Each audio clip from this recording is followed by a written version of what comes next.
സബർ ജില്ല് മലയാളിക്ക് പ്രിയങ്കരമായി തീർന്നിട്ട് ഏറെ നാളായിട്ടില്ല. നമ്മുടെ പേരയ്ക്കയെ വിദൂരമായി ഓർമ്മിപ്പിക്കുന്ന സബർ ജിൽ ഏറെ മധുരമുള്ള സവിശേഷമായ ഫലമാണ്. പച്ചക്കായകൾ നന്നായി മൂത്തു കഴിയുമ്പോൾ ഇളം മഞ്ഞ നിറത്തിലേക്ക് വരും. വലിയ അധ്വാനമോ പരിചരണമോ ആവശ്യമില്ലാത്ത കൃഷിയാണ് സബർ ജില്ലിൻ്റേത്. സാധാരണഗതിയിൽ തവാരണ ചെയ്താണ് സബർജിൽ ചെടികൾ ധാരാളമായി ഉൽപ്പാദിപ്പിക്കുന്നത്.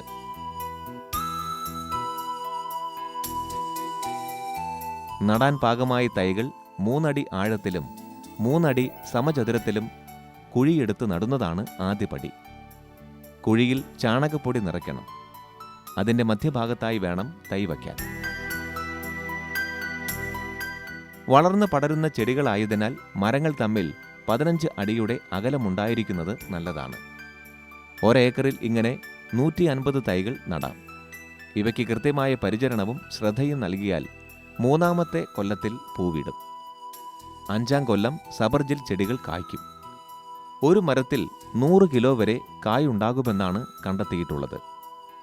തോട്ടത്തിൽ വച്ച് കിലോയ്ക്ക് 4 രൂപ പ്രകാരം വിൽക്കുന്ന സബർജിൽ പുറത്തെ വിപണിയിലെത്തുമ്പോൾ 10 മുതൽ 12 രൂപ വരെ വിലയുള്ളതായി മാറും. നന്നായി മൂത്ത കായ്ക്കാണ് മധുരം. പഴുത്താൽ ലേശം പുളിപ്പ് വരും.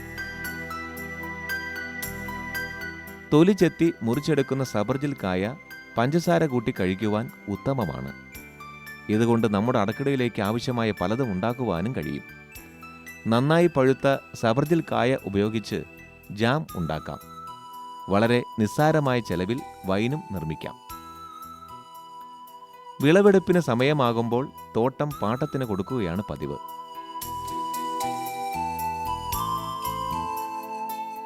എറണാകുളം, ആലുവ ഭാഗത്തു നിന്നുള്ളവരാണ് പലപ്പോഴും തോട്ടമെടുക്കാറ്. വേനൽക്കാലത്ത് കഴിക്കാൻ ആസ്വാദ്യമായ ഫലമാണ് സബർജിൽ. നേർത്ത തണ്ടിനറ്റത്ത് കായ്ച്ചു നിൽക്കുന്ന കായകൾ കണ്ണിന് സുഖം തന്നെ. ചുവപ്പ് രാശി പടർന്ന ഇളം പച്ച നിറമാണ് കായ്കൾക്ക്. കൊഴുപ്പ് കൂടിയ ലേശം കട്ടിയുള്ള ഇലകൾ. നിറയെ ശിഖരങ്ങളോട് കൂടി പടരുന്ന ചെടികളാണ് സബർജിൽ. തെളിഞ്ഞ പ്രകൃതിയിൽ ഇവ നയനമനോഹരമായ കാഴ്ചയൊരുക്കുന്നു. സബർജിൽ കൃഷിക്ക് വലിയ മുതൽ മുടക്ക് ആവശ്യമില്ല. ആദായമാകട്ടെ വളരെ മെച്ചപ്പെട്ടത്. തോട്ടത്തിൽ വെച്ചു തന്നെ കച്ചവടം ചെയ്യാനാവുന്നതിനാൽ മറ്റു ചെലവുകളും കുറവ്. പുറത്തെ വിപണിയിൽ ഓറഞ്ചിനും ആപ്പിളിനുമെന്ന പോലെ സബർജിലിനും ആരാധകരേറെ. ഇവിടുത്തെ ഈ ഏരിയയിലുണ്ടാകുന്ന സാധനം നല്ല ക്വാളിറ്റി സാധനമാണ്. മാർക്കറ്റിൽ നല്ല ഡിമാൻഡായിരുന്നു. കച്ചവടക്കാർ ഇത് മേടിച്ചുകൊണ്ട് പോയി കൃഷിക്കാരുടെ അടുത്ത് മേടിച്ചുകൊണ്ട് കൊണ്ടുപോകുന്നവൻ കൊണ്ടുപോയിട്ട് പിന്നെ അവിടെ നിന്ന് ഓടി ഇത് തന്നെ മേടിക്കാൻ പറ്റും. കാരണം അവന് നല്ല ലാഭവും കിട്ടുന്നുണ്ട്. അപ്പോൾ ഇപ്പോൾ അങ്ങനെ ഈ വർഷം നല്ല രീതിയിൽ ഇഷ്ടം പോലെ ഉണ്ടായി. ഈ പ്രദേശത്തിൻ്റെ ഭൂമിശാസ്ത്രം പരിശോധിച്ചാൽ നാം അതിശയപ്പെടും. അതായത് കേരളത്തിൻ്റെ പഴവർഗ മാർക്കറ്റിൽ ഭാവിയിൽ ഇറക്കുമതി പൂർണ്ണമായും ഒഴിവാക്കാൻ കഴിയും. അതിന് കാന്തല്ലൂർ എന്ന മധുരം വിളയുന്ന ഭൂമിയിലെ ഉൽപ്പാദനം മാത്രം മതിയാകും. എന്നാൽ ആ രീതിയിലുള്ള ആശാവഹമായ പ്രവർത്തനങ്ങൾ ഇവിടെ നടക്കുന്നില്ല എന്നതാണ് യാഥാർത്ഥ്യം.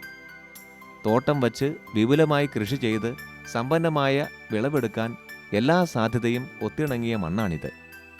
കർഷകൻ കൈവയ്ക്കാൻ കൊതിക്കുന്ന കനകമണ്ണ്. പക്ഷേ ഇവിടുത്തെ തദ്ദേശവാസികളുടെ ശ്രദ്ധ അതിലേക്ക് തിരിയുന്നില്ല. അതുകൊണ്ട് നാം കാശ്മീരിൽ നിന്നും ഓസ്ട്രേലിയയിൽ നിന്നും വാക്സടിച്ച് പോളിഷ് ചെയ്ത ഇവിടേക്കെത്തുന്ന പഴവർഗ്ഗങ്ങൾ കഴിക്കാൻ നിർബന്ധിതരാകുന്നു. മുറ്റത്തെ ആപ്പിളിന് നിറവും രുചിയും പോരാ എന്ന് തന്നെ തോന്നണം. ഇതിനെയല്ലേ നമ്മൾ പൊങ്ങച്ച സംസ്കാരം എന്ന് അറിയാതെ വിളിച്ചു പോകുന്നത്.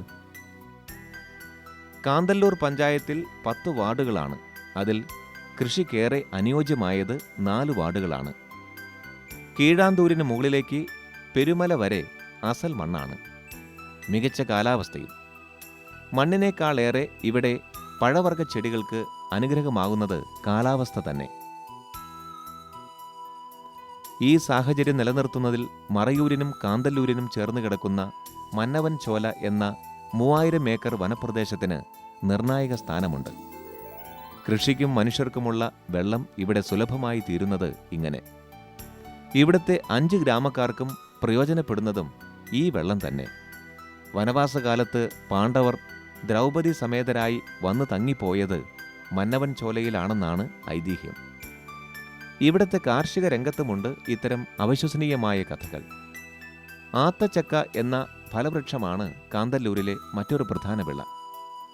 ഒരു പഴത്തിന് 1.5 കിലോ വരെ ആത്തക്കായകൾക്ക് തൂക്കം വരും. 2-3 പേർക്ക് ഒരു ആത്തച്ചക്കപ്പഴം മതിയാകും. ഉള്ളിൽ കറുത്ത കുരുവോടുകൂടി ചക്കച്ചുളകളെ അനുസ്മരിപ്പിക്കുന്ന വിധത്തിലുള്ളതാണ് ആത്തക്കായകൾ. നല്ല മധുരമുള്ള പഴമാണിത്. ഒരു മരത്തിൽ 30 മുതൽ 40 വരെ കായകളുണ്ടാകും. ആത്തക്കായകളുടെ മറ്റൊരു വകഭേദമാണ് മെക്സിക്കൻ ആത്തക്കായകൾ. 4 മുതൽ 5 കിലോ വരെ തൂക്കം വരുന്നതാണ് മെക്സിക്കൻ ആത്തക്കായകൾ. നാടൻ ആത്തക്കായ പഴം കഴിച്ചാൽ നാവിൽ മധുരമുള്ള നേരിയ ഒരു തരുതരിപ്പ് അവശേഷിക്കും. മെക്സിക്കൻ ആത്തക്കായകൾ കഴിച്ചാൽ ആ തരുതരിപ്പ് ഉണ്ടാവുകയില്ല. പച്ച നിറമാണ് ഇവയ്ക്ക്. സാധാരണ നവംബർ മാസത്തിലാണ് വിളവെടുപ്പ്. 2 രീതിയിൽ ആത്തക്കായ നടാൻ കഴിയും. കുരുപാകി മുളപ്പിച്ചും ബഡ് ചെയ്തും. ബഡ് ചെയ്ത് നടുന്ന തൈകൾ 3-ാം കൊല്ലത്തിൽ കായ്ക്കും. കുരുപാകി മുളപ്പിച്ച് നടുന്നവ 4-ാം കൊല്ലത്തിലും. രാസവള പ്രയോഗത്തിൻ്റെ ആവശ്യമേയില്ല. ചാണകമാണ് ആത്തക്കായ്ക്ക് ഏറ്റവും നല്ല വളം. വർഷത്തിൽ 2 തവണ ചുവട് തെളിച്ച് ചാണകമിടണം. പ്രായപൂർത്തി എത്തിയ പേരയുടെ വലുപ്പമാണ് ആത്തമരത്തിനും ഉണ്ടാവുക. നീലാകാശത്തിന് ചുവടെയാണ് ഈ ഹരിതമേലാപ്പ്. ഇലകളും കായകളും ചേർന്ന് തിങ്ങിയ തോട്ടം.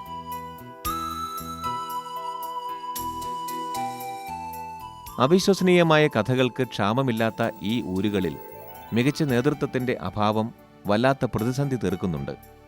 പലരും ഒറ്റയൊറ്റ ചെടികൾ പരീക്ഷിച്ച് വിജയം കണ്ടറിഞ്ഞ് വാണിജ്യപാതയിലേക്ക് പഴവർഗ കൃഷിയെ എത്തിച്ചവരാണ്. ഒരു വിളവെടുപ്പ് കാലത്ത് ഒരു മരത്തിൽ നിന്ന് 500 കിലോ വരെ ആപ്പിൾ പറിച്ചെടുത്ത് വിറ്റ സംഭവം ഇവിടെ ഉണ്ടായിട്ടുണ്ട്. വിജനമായ ഒരു ദിക്കിൽ ഒറ്റയ്ക്ക് നിൽക്കുകയായിരുന്നുവത്രേ ആ ആപ്പിൾ മരം. അതെന്തു തന്നെയായാലും ഗുണത്തിലും രുചിയിലും കേരള വിപണിയിൽ മറയൂർ ആപ്പിളുകൾക്ക് സവിശേഷ സ്ഥാനമുണ്ട്. 1 ഏക്കർ ആപ്പിൾ കൃഷി ചെയ്താൽ പ്രതിവർഷം 8 ടൺ ആപ്പിൾ വിപണിയിലേക്ക് അയക്കാനാകും. അതിലൂടെ ലഭിക്കുന്ന വരുമാനം 3,20,000 രൂപയാണ്. കാര്യമായ രോഗങ്ങളൊന്നും ആക്രമിക്കാത്ത ആപ്പിളിന് പക്ഷെ നിത്യവും നിരന്തര ശ്രദ്ധ വേണം. 1 ഏക്കർ ഭൂമിയിൽ ആപ്പിൾ തോട്ടമുണ്ടാക്കാൻ 200 തൈ വച്ചാൽ മതിയാകും. സമചതുരാകൃതിയിൽ തീർത്ത കുഴിയിൽ ചാണകപ്പൊടി ഇട്ട് വേണം ആപ്പിൾ ചെടി നടാൻ. ചെടികൾ തമ്മിൽ 6 അടി അകലമാണ് വേണ്ടത്. ചെടി നടുന്ന തടങ്ങൾ തമ്മിൽ 10 അടി അകലം വേണം. 6 മാസം പ്രായമാകുമ്പോൾ വീണ്ടും വളപ്രയോഗം ചെയ്യണം. ഒരാപ്പിൾ ചെടിയിൽ നിന്ന് ശരിയായ വിളവ് ലഭിച്ചു തുടങ്ങാൻ 3 വർഷമെടുക്കും. ഒരു ചെടിയിൽ നിന്ന് 100 കിലോ വരെ ഫലം പ്രതീക്ഷിക്കാവുന്നതാണ്.